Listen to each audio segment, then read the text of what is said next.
Quando a história acaba, o medo começa. O castelo de Cactice permanece em silêncio.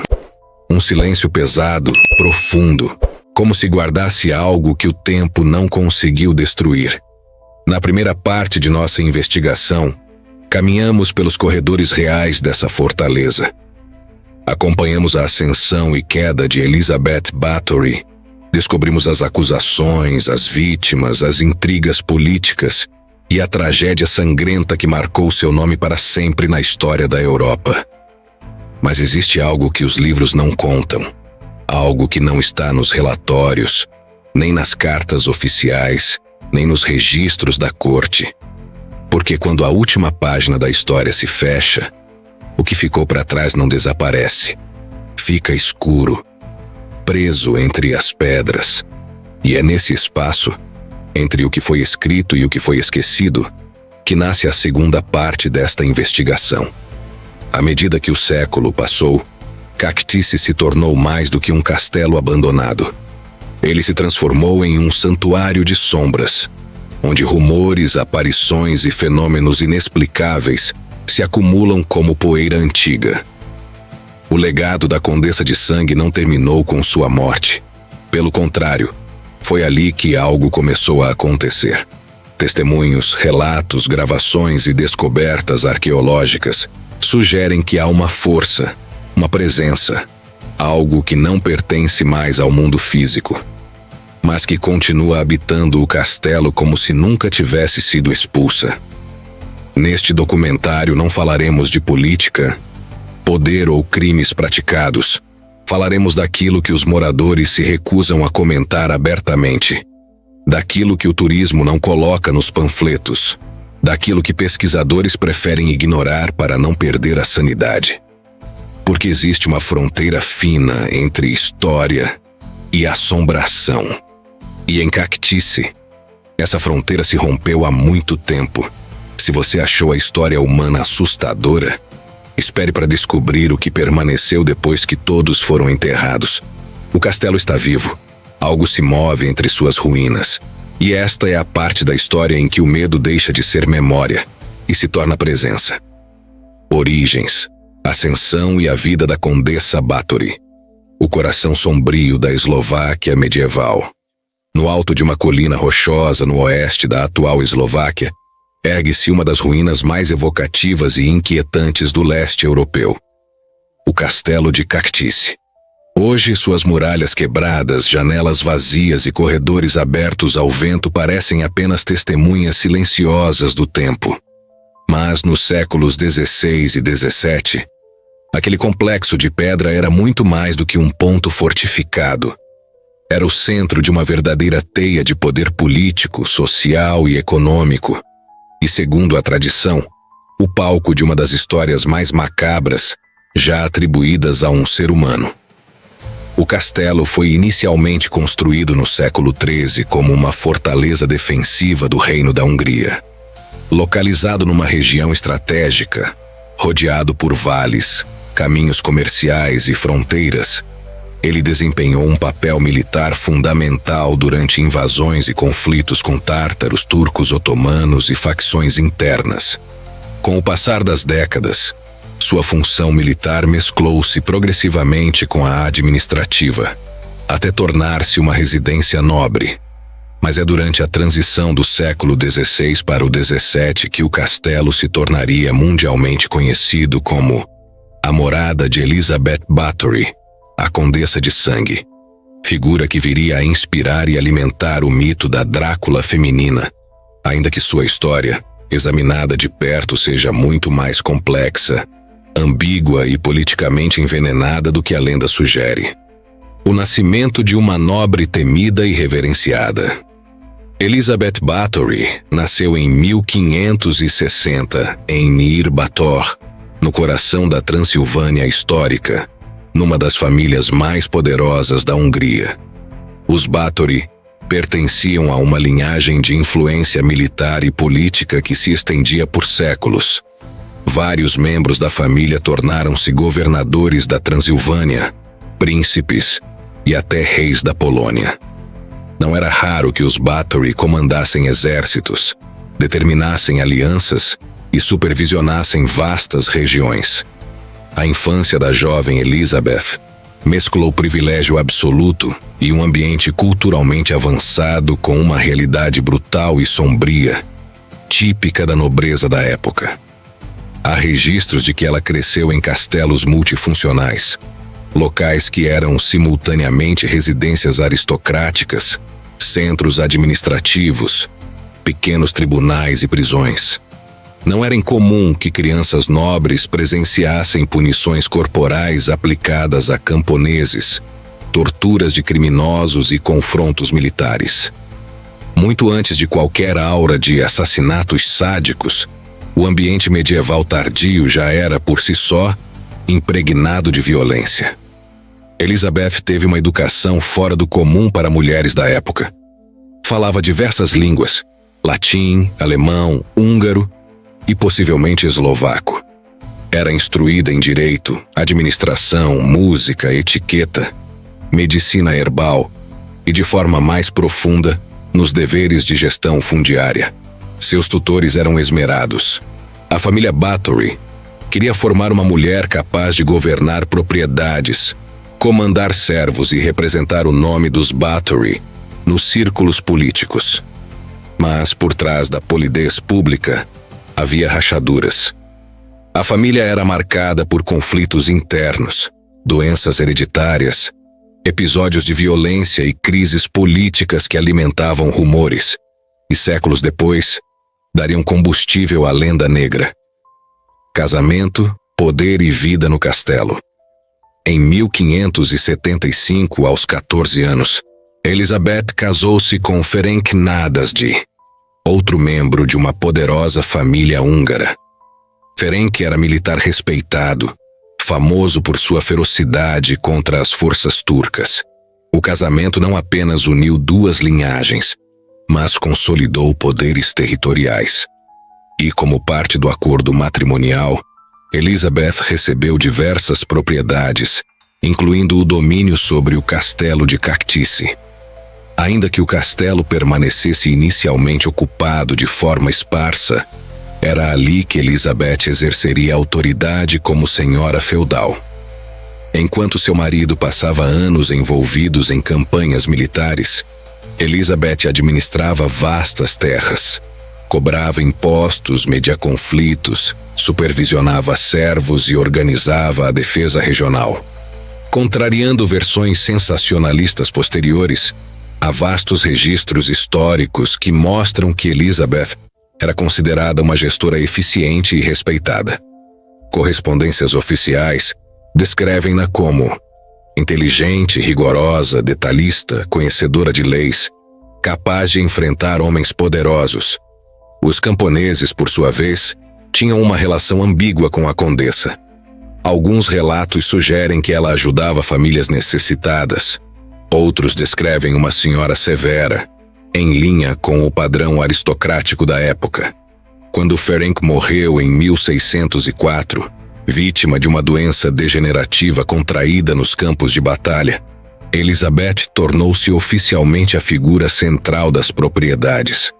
Aos 44 anos, ela era viúva, rica, influente e politicamente incômoda para muitos nobres e para o rei da Hungria, que cobiçava seus bens. É neste período, entre 1604 e 1610, que começam a surgir registros de comportamentos estranhos, mortes misteriosas de jovens serviçais e rumores cada vez mais macabros que se espalhariam como pólvora pelas aldeias. Os rumores que se transformaram em lenda negra. A lenda da Condessa de Sangue se estabeleceu principalmente após sua prisão, mas suas raízes começaram a se formar nos anos que antecederam sua queda. Correções históricas são importantes aqui. Muitos relatos de atrocidades começaram a circular somente depois que Elizabeth foi detida. A narrativa oficial dizia que ela torturava e matava jovens camponesas, e em versões mais sensacionalistas, que banhava-se no sangue delas para manter a juventude. A imagem é poderosa e aterradora, mas quase certamente foi uma criação posterior, principalmente do século XVIII, quando escritores românticos e cronistas procuravam histórias góticas. Não há registros contemporâneos a Elizabeth que mencionem o banho de sangue. Ainda assim, os rumores mais moderados sobre torturas existiam, e vários servos foram acusados de participação. Os fatores que alimentaram os boatos foram vários: mortes reais ou naturais mal explicadas. A mortalidade entre jovens servis era alta, devido a doenças, abusos, frio intenso e condições de vida duríssimas. Enviesamento social, inveja e rivalidade política. A condessa era a nobre mais rica da região, e muitos não aceitavam uma mulher exercendo tanto poder. Interesse do rei Matias II, endividado com a família Bathory, teria grande benefício se Elizabeth fosse condenada. Poderia confiscar suas terras. Entre realidade e construção política, a fogueira da lenda foi sendo acesa. A acusação oficial e a grande virada histórica. Em 1610, o rei Matias II ordenou que Gheorghe Thurzó, palatino da Hungria e parente distante da condessa, investigasse formalmente os rumores. Thurzó era um político astuto, com ambições próprias, e viu na situação uma oportunidade singular. Vários testemunhos foram colhidos, mais de 300, segundo os registros. Porém, a maioria era composta por rumores, boatos, histórias de terceiros ou interpretações de marcações corporais típicas de servos que viviam em condições duríssimas. Apenas poucos relatos afirmavam ter presenciado diretamente as torturas. No dia 29 de dezembro de 1610, Thurzó fez sua investida final. Foi até o castelo de Cactice inesperadamente e afirmou ter encontrado jovens mortas, feridas e aprisionadas. Contudo, nenhum registro original dessa noite sobreviveu. Apenas relatos posteriores escritos pelos próprios acusadores. É impossível saber com precisão o que realmente ocorreu. Com o castelo cercado, Thurzó declarou Elizabeth formalmente presa em nome do rei. Sem julgamento, pois a nobreza não podia ser julgada como plebe. Ela foi condenada politicamente e isolada em um cômodo dentro do próprio castelo. Seus servos foram julgados e executados. Neste ponto encerra-se a primeira metade da história. A ascensão, vida e queda da condessa, envoltas em política, poder e rumores. A segunda parte mergulhará na prisão dentro do castelo, nas contradições da investigação, na desconstrução das lendas, na morte da condessa, no destino final do castelo, na criação do mito da Condessa Drácula, nas pesquisas modernas que tentam recontar a verdade. Prisão, morte, investigação e o nascimento do mito. O cativeiro dentro de suas próprias muralhas. Após ser formalmente acusada em 1610, Elizabeth Bathory não foi enviada a uma prisão comum.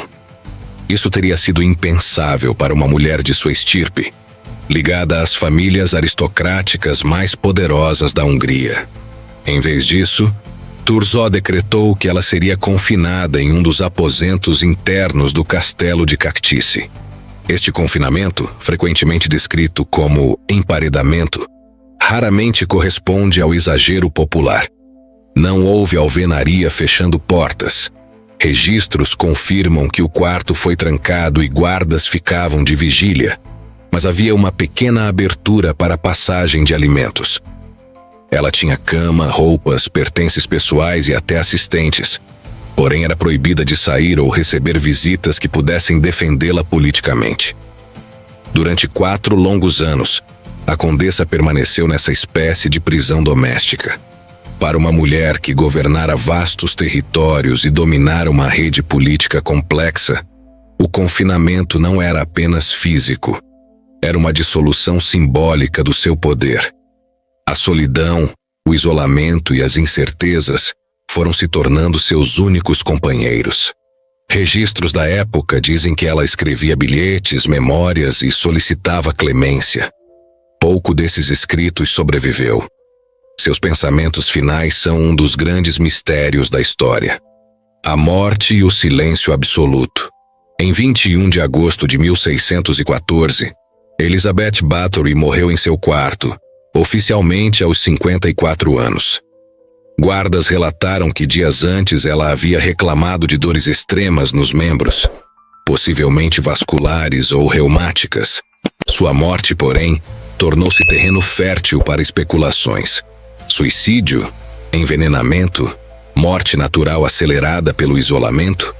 A versão oficial afirma que ela foi encontrada deitada, em paz, após pedir ao guarda que trocasse de turno mais cedo.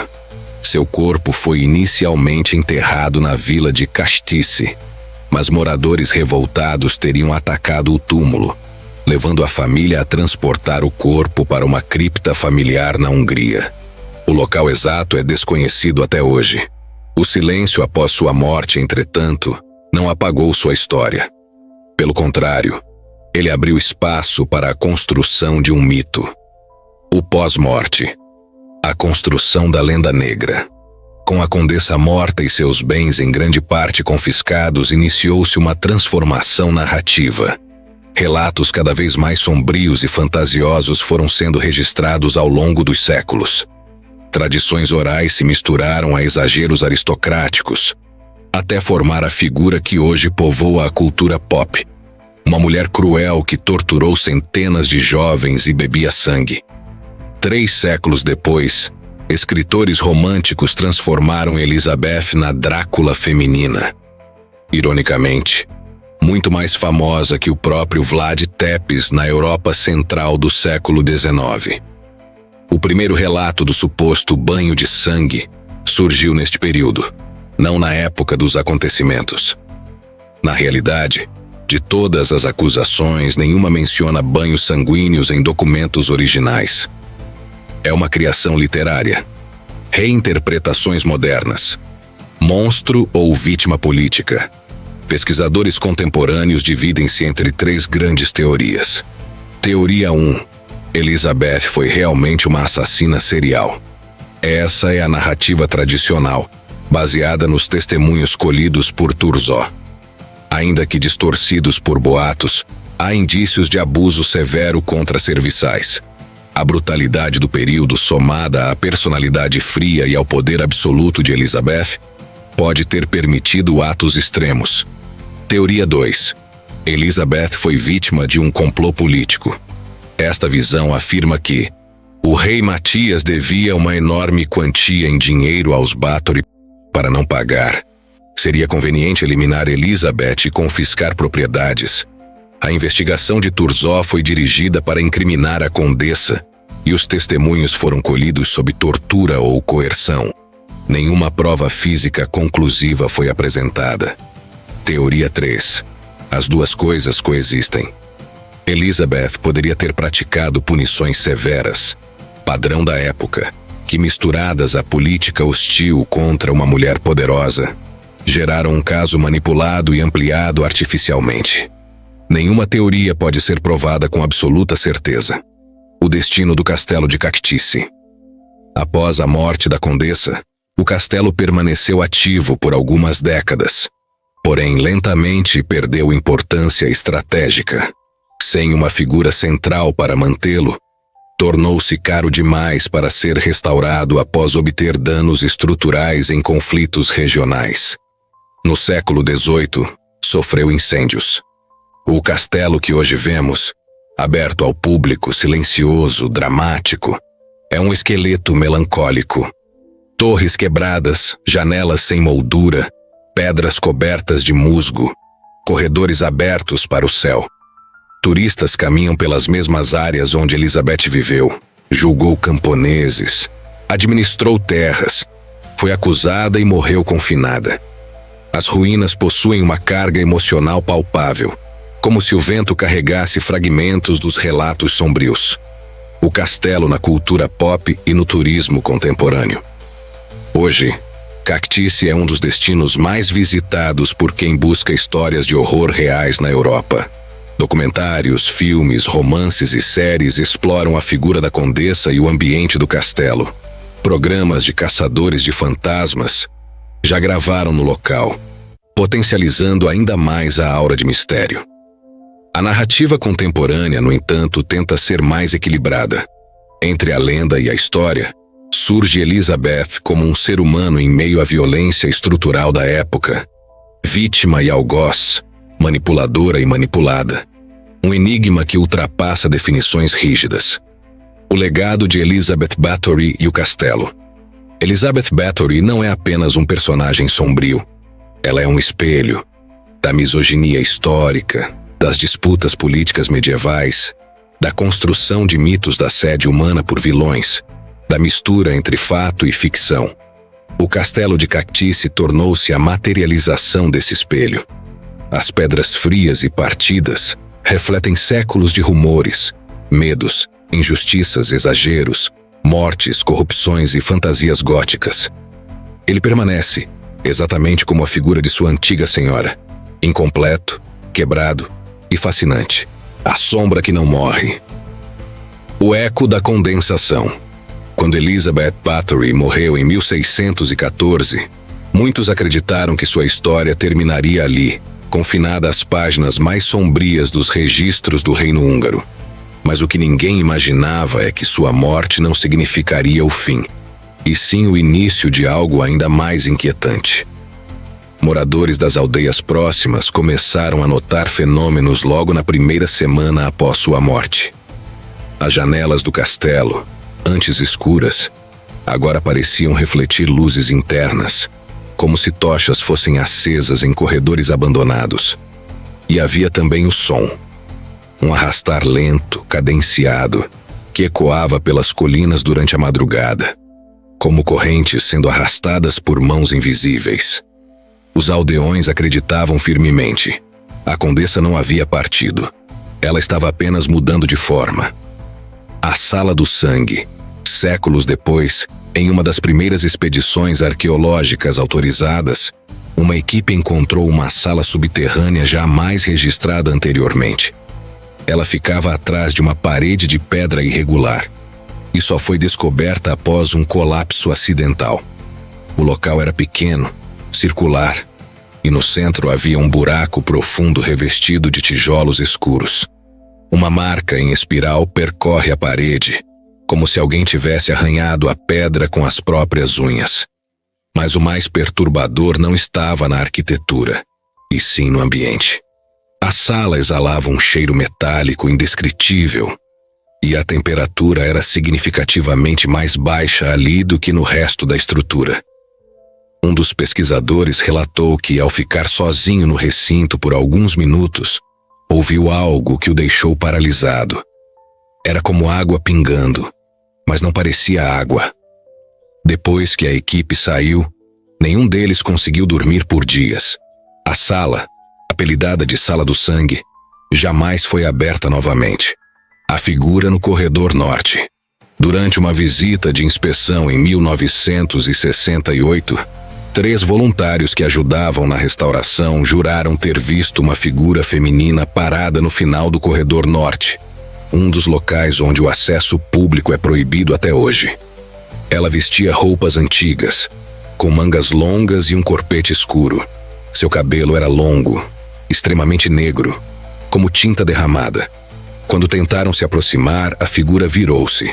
Mas não havia rosto, apenas uma superfície lisa, branca e silenciosa. Ao retrocederem em pânico, os 3 relataram ouvir a mesma frase sussurrada atrás deles, em húngaro antigo. Ficaram belas, não ficaram? 2 deles abandonaram o projeto imediatamente. A névoa que engana. O vilarejo de Cactice é conhecido por sua forte névoa, mas há uma em especial que apenas os moradores mais velhos mencionam. A que surge sem vento, sem aviso e sem obedecer às condições climáticas. A névoa de Bathory. Ela aparece principalmente em noites de lua crescente. Começa como uma pequena nuvem cinzenta, rasteira, avançando pelo solo como se estivesse viva. Relatos dizem que, ao entrar nela, é possível ouvir passos ao seu redor mesmo sozinho, respirações curtas e ansiosas, sons de correntes e, ocasionalmente, A voz de uma mulher, suave e autoritária, chamando pelo nome de alguém que não existe. E aqueles que saem da névoa afirmam que o tempo dentro dela parece diferente. Alguns juram ter ficado horas, quando na verdade passaram apenas alguns minutos. Há até um relato de um turista alemão em 1998 que ficou desaparecido por 4 dias. Encontrado por pastores, desorientado, repetindo apenas: "Ela estava aqui e queria me mostrar algo." O espelho negro. Um dos objetos recuperados nos escombros do castelo foi um espelho de superfície escurecida, quase obsidiana. Ele não reflete absolutamente nada, nem luz nem sombra. Especialistas acreditam que pode ter sido usado em rituais de adivinhação, mas moradores locais têm outra teoria. Ele não reflete o presente. Ele mostra o passado e às vezes o que não deveria existir. Um estudante de História da Arte que conseguiu olhar o espelho antes que fosse trancado no Museu Regional relatou ter visto rostos, dezenas deles, todos jovens, femininos e com olhos fixos, arregalados, como se pedissem socorro. Nenhum dos rostos era o dele. O estudante se afastou do espelho e nunca mais trabalhou com peças arqueológicas. O dia em que os sussurros aumentaram. Em 2012, durante um evento aberto ao público, um grupo de turistas ouviu um som vindo do subterrâneo. Um murmúrio contínuo, como se muitas pessoas estivessem falando simultaneamente. O guia tentou acalmar o grupo, dizendo que era o vento entrando por fissuras entre as pedras. Mas o técnico de áudio que acompanhava a visita fez uma gravação. E ao analisar posteriormente, percebeu que os sons não eram aleatórios. Eles tinham um ritmo, tinham entonação. E após amplificação, uma frase em latim pôde ser identificada: Sanctus sanguinis labyrinthus aperitur. O labirinto do sangue sagrado será aberto. O técnico abandonou sua profissão 2 meses depois. A aparição da Condessa. As aparições atribuídas à Condessa Bathory são numerosas, mas há uma em especial que marcou profundamente a população local. Em 1994, durante uma noite de tempestade, um raio atingiu a torre principal do castelo. Logo após a descarga elétrica, moradores da aldeia relataram ter visto uma figura feminina no alto das muralhas. Ela segurava algo nas mãos, algo que parecia uma jarra antiga e escura. Era alta, imponente, e embora estivesse sob chuva intensa, suas roupas pareciam secas. A figura ficou ali por alguns minutos, imóvel, e então desapareceu. Meses depois, a torre atingida pelo raio apresentou marcas no interior, como mãos pressionadas contra a pedra, finas, longas e profundamente marcadas. A maldição que nunca morreu. Uma das lendas mais temidas diz que a Condessa não apenas torturava suas vítimas, ela acreditava verdadeiramente que absorvia sua juventude. E mesmo após sua morte, essa obsessão teria se transformado em uma presença predatória, faminta e inquieta. Conforme diz o folclore local, ela colhe o medo como antes colhia o sangue. E toda vez que sua história volta ao público, em filmes, livros, documentários, a vila de Cactice começa a registrar quedas bruscas de energia, sombras se movendo sozinhas, animais desaparecidos, vultos femininos nas estradas e sonhos recorrentes entre moradores. Sonhos onde uma mulher de pele pálida, com olhos profundos e sombrios, pede apenas uma coisa: deixe-me entrar. O portão que não se abre. Há um portão subterrâneo selado há séculos, que pesquisadores afirmam levar ao setor mais antigo do castelo. Uma área que nunca foi completamente explorada. Ele é feito de ferro negro, com símbolos desgastados que lembram inscrições antigas. Ninguém sabe quem o construiu nem quem o fechou. Mas todas as equipes que tentaram abri-lo desistiram. Não por falta de técnicas, ferramentas ou recursos, mas porque antes de tocar o portão, todos relatam a mesma sensação. Algo do outro lado está esperando e sabe que você está ali. A Senhora das Sombras. O mito mais temido diz que a condessa ainda reside em Castice, não em corpo, mas em essência. Uma entidade formada por medo, memória e sofrimento. Sua presença é descrita como perfume doce, porém metálico, passos que seguem quem entra sozinho, pressão no peito, perda de noção do tempo e a sensação constante de estar sendo observado de cima. Os moradores têm um nome para ela, a Senhora das Sombras. Rezam discretamente quando passam perto das colinas, evitando olhar para o castelo após o pôr do sol. Não por superstição, mas por respeito. Porque para eles, o castelo não está abandonado. Nunca esteve. E assim, enquanto as ruínas de Castice se desgastam com o tempo, algo dentro delas permanece intacto, vigilante, atento, paciente. Elizabeth Bathory não se foi. Ela se tornou parte das pedras, das sombras, da névoa e daqueles que ousam lembrar de seu nome. No silêncio da noite, o castelo respira. E quem se aproxima demais pode sentir que ele respira com você. E às vezes, respira atrás de você.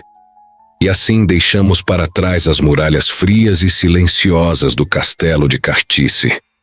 Um lugar onde o vento parece carregar ecos de gritos que jamais deveriam ter existido. Cada pedra, cada corredor escuro, cada janela que encara o vazio guarda um fragmento da história sangrenta deixada por Elizabeth Bathory, a mulher que a história transformou em lenda, e a lenda transformou em pesadelo. Mas enquanto fechamos este capítulo, uma pergunta permanece no ar, tão pesada quanto as sombras daquele castelo abandonado.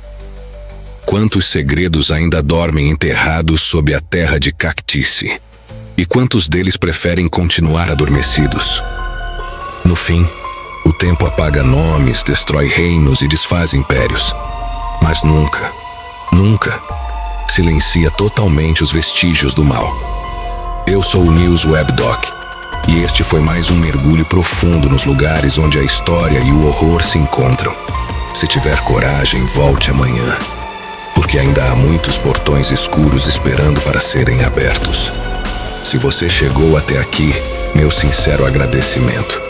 Explorar histórias como esta não é para qualquer um. É para quem encara as sombras sem desviar o olhar. Se quiser continuar caminhando por lugares onde o medo respira e a história sangra, inscreva-se no canal. Ative o sino das notificações porque no News Web Doc, cada novo vídeo é uma nova porta. E algumas portas, você sabe, não deveriam ser abertas sozinho. Deixe o seu like. Ele fortalece esta investigação contínua nas trevas do passado. E claro, compartilhe este vídeo com alguém que também gosta de caminhar por corredores onde o tempo parece não ter terminado.